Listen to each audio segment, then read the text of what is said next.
Out in the valley, in the garage of Alaska Mountain Products, I started by taping the whole thing together, making a cube out of it. innovation's taking place. So this is called the Pillow Sled.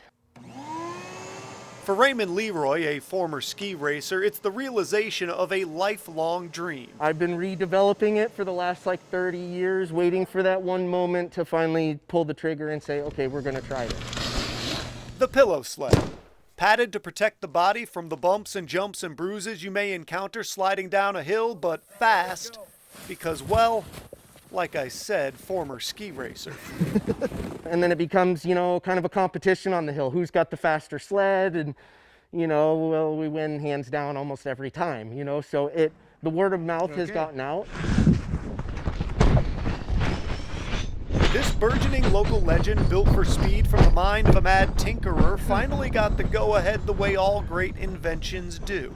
When my wife said it was okay. When my wife said, yes, okay, you can try it. Really what I did was I built a prototype for my daughter. That's where the combination of design, building, and testing all started to come together. I mean, we went through every kind of trial error process you could go through. We vacuumed foam to have it blow up on us, and before you can even figure out what's happening, the thing's back to its normal size, and you got to start all over again. Oh, really? But eventually, the work proved worth it. And the next thing you know, all of her friends were fighting her over her sled.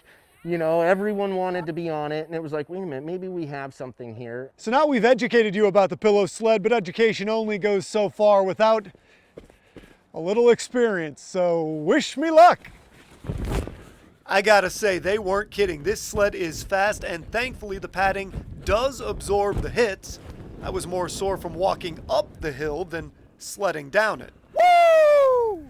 Here we go. Raymond, along with his partner Tom Fredericks, have started selling the Pillow Sleds, and at $250, they are expensive, but they're also moving. So our first run was of 30 sleds. I was anticipating a good bit of time, to try to sell them and get them out there, and I found myself scrambling to try to produce more. So far, this has all been done via word of mouth, and yet still it's spreading.